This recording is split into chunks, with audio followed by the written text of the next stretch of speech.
কেন ইরানের শাসন ব্যবস্থার পরিবর্তন চান না ডোনাল্ড ট্রাম্প? সম্প্রতি ইরানের উপর যুক্তরাষ্ট্রের বিমান হামলার পর দেশটির রাজনৈতিক ভবিষ্যৎ নিয়ে মন্তব্য করে আলোচনার জন্ম দিয়েছেন মার্কিন প্রেসিডেন্ট ডোনাল্ড ট্রাম্প।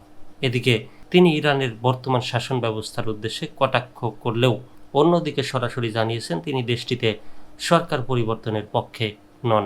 গত সোমবার নিজের সামাজিক যোগাযোগ মাধ্যম ট্রুথ সোশ্যালে দেওয়া এক পোস্টে ট্রাম্প লেখেন, শাসন পরিবর্তন শব্দটি রাজনৈতিকভাবে হয়তো শোভন নয়, তবে যদি বর্তমান ইরানি সরকার ইরানকে আবার মহান করতে ব্যর্থ হয় তাহলে সেই পরিবর্তন অনিবার্য নয় কি?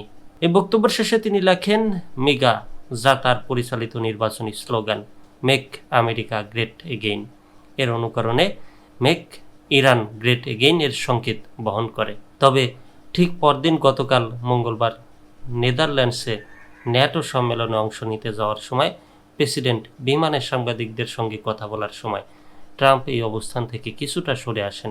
তিনি বলেন, আমি ইরানে শাসন ব্যবস্থার পরিবর্তন চাই না। হয়তো অতীতে এমন চিন্তা ছিল, কিন্তু এখন আমি চাই সবকিছু যত দ্রুত সম্ভব শান্ত হোক। তিনি আরও বলেন, কোনো দেশের সরকারের পরিবর্তন মানেই বিশৃঙ্খলা, আর আমি তা দেখতে চাই না। ট্রাম্পের পরস্পর বিরোধী বক্তব্য নিয়ে কূটনৈতিক অঙ্গনে নানা ব্যাখ্যা দেওয়া হচ্ছে। কেউ বলছেন ট্রাম্প একদিকে ইরানের উপর চাপ বাড়াতে চাচ্ছেন ও আবার অন্যদিকে সরাসরি হস্তক্ষেপ থেকে দূরে থাকতে চাইছেন।